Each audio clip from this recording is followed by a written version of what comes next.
Ay mga lodi, dito tayo sa, sa ginagawa natin na 8-unit apartment. Papakita ko yung yung katulad nito, may may pintura na. I mean, may masilya na. So na masilya na nila to. Skim coat, may skim coat. So dito sa likod natin, ito yung panel. Wait, lipat ko mga lods. Ay mga lodi, so ito yung pinakang panel nung ginagawa natin. Bali to, cotton na panel to. Makikita nyo yung yung bus bar.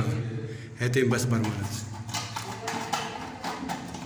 So, hindi natin natakpan mga lodi.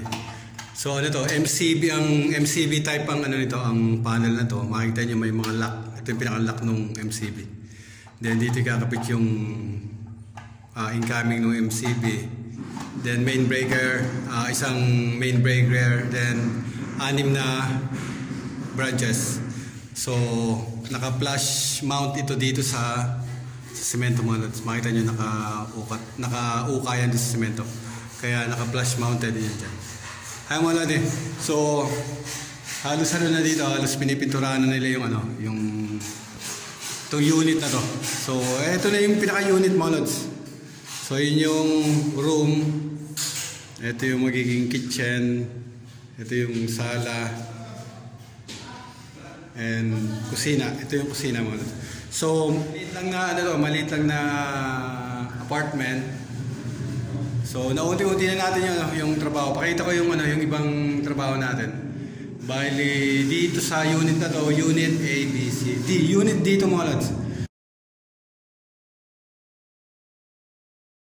So, halos tapos na yung natin dito, electrical natin, yung wiring natin. Ay, di pala.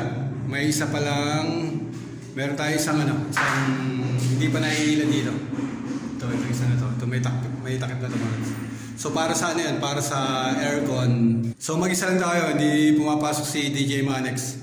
So kailangan natin ng medyo may katulong dito sa paglalagay nitong wire na to. Medyo malayo yung atin yung kwarto mga lods. Ayun yung kwarto. Then ito yung panel. So diretso yung wire niyan from panel papunta rito mga lods. So yung ilaw yan. Ito yung unit na makita nyo dito sa taas mga lods, wala. So ito yung unit na hindi natin nalagyan ng penetration dun sa ceiling, sa slab papunta dito sa panel mga lods. Kaya gagamitin natin yung AC pipe na to. Dito tayo magpapadaan ng wire papunta dun sa unit ng AC. Ayun yung AC mga lods. Madilim dito sa kabila. Ayun yung AC unit. Ayun yung natin. Ito yung ating box. Then merong dyan. Ito. Pupunta yan dito sa side. Sa side na yan.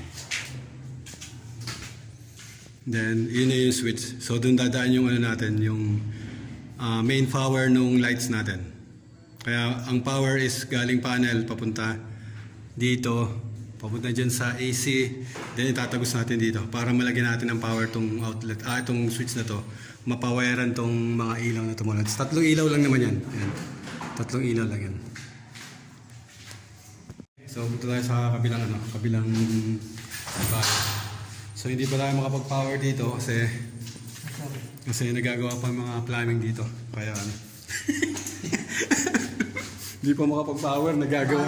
Parang mali ang Ay wala, so dito tayo sa kabilang unit. Ayan, kabilang unit to. Ay wala din. So ito naman yung kinabit natin na panel.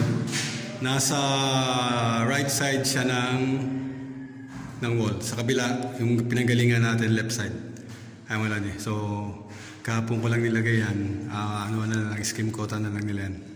Washing, then sa countertop. Ayan, halos pinturado na rin to. Yung CRN, na rin. Tinatilesan na rin yan. So magiging tong unit na to, parang tatapusin nila yung unit na to. Ito, dito sa unit sa electrical, dito sa unit na to, A, B. B unit to. So sa electrical is, tapos na tayo dito. Wala na tayo ng ibang ihilahin dito. Makita nyo yung sa mga outlet yan. So ikakasa na lang natin yung mga outlet yan. Ikakasa na lang yan. So yung 3 na yan, merong may internet, then merong cable yan. Kaya yung 2 butas yan is spare para dun sa sa internet and cable. Then yung sa power. Makita nyo yung may wire. power yan. Kaya wala din. So, yung dalawang unit na to is halos nabalutan na ng skim coat. Kaya maputi dito. Maliwanag. Punta tayo sa ibang kwarto.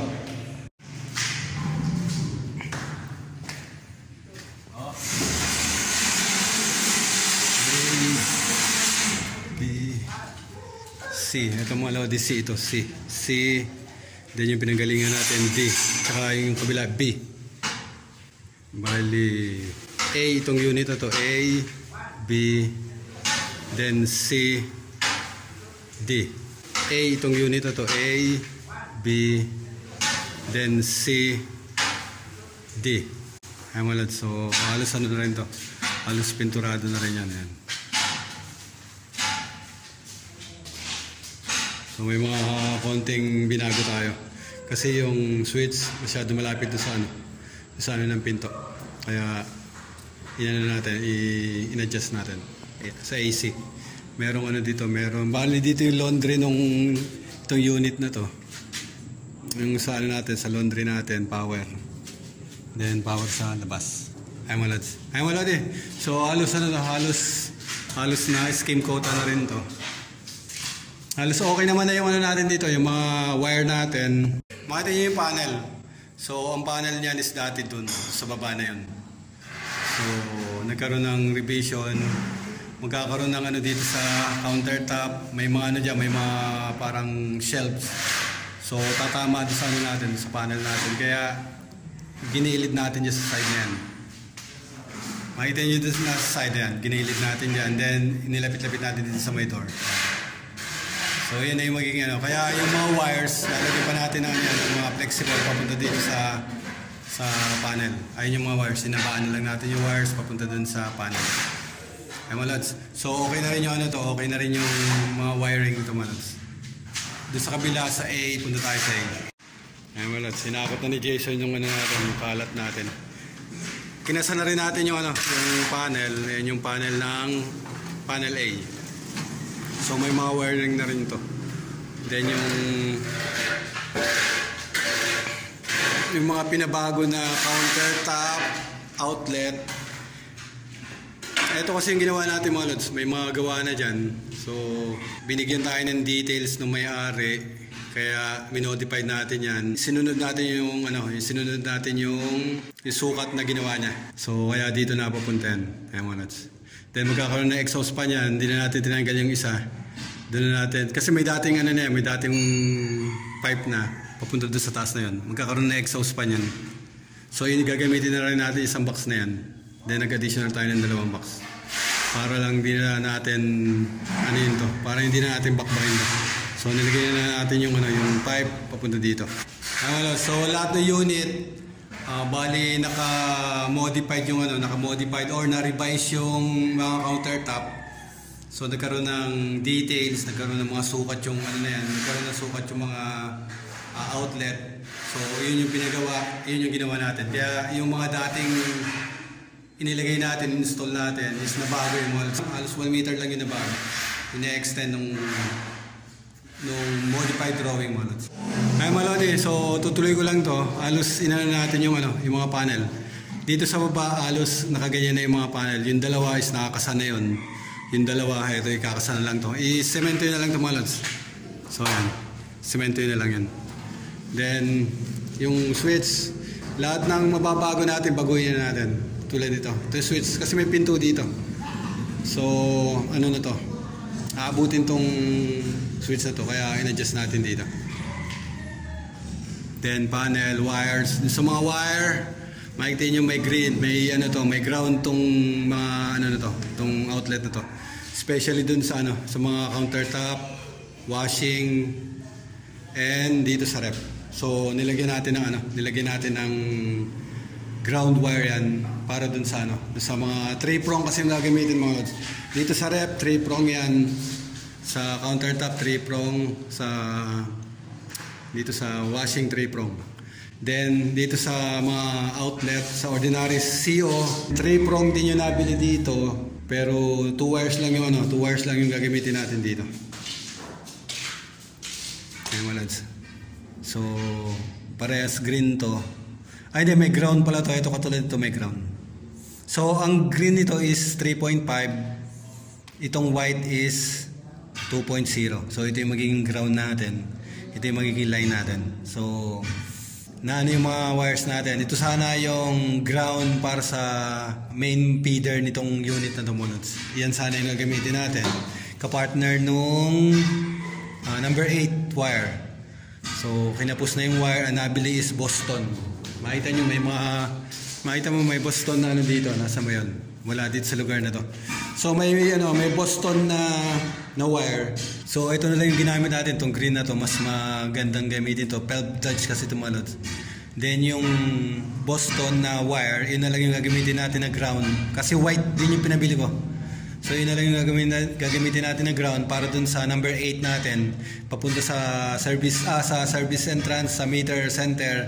Papunta sa mga unit panel mga lods. Sa panel ng mga unit. So, may ground kasi yun. Lalagyan natin ng ground yung mga yung galing meter center papunta sa panel. Lalagyan natin ng ground yan. Makita nyo dun sa panel box. Ayun. Mayroon siyang ba't paling to? Paling yung pagkakalagay ng grounding mga lods. Makita nyo paling. Ay mga lods. So, lalagyan natin ng grounding wire to. Galing sa meter papunta dito mga lods. Then, lahat ng 3-prong na outlet dito natin kukuha ng ground direkta dun sa outlet mga lods.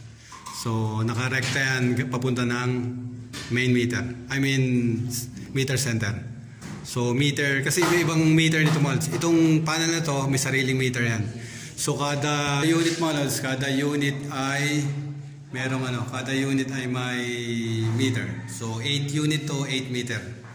Then, ang pang last meter, yung number 9 meter, is para dun sa maintenance itong building na to. So merong isang meter dito, may power, may ilaw na magbabayad is yung may-ari mo na. So kaya naging 9 meter to. Ay malati. So tutuloy ko na lang muna yung trabaho ko. Bali semento na lang to mga lods. Pinagtatapos na natin yung mga dapat tabasin, yung mga ini-revise. Pinagtatapos na natin dito sa baba mga lods. After nito is lilipat na tayo sa taas. Sa taas kasi ganun din, tatabasin din natin yun. Ay malati. So dito ko yung tatapusin ng video ko. Ciao!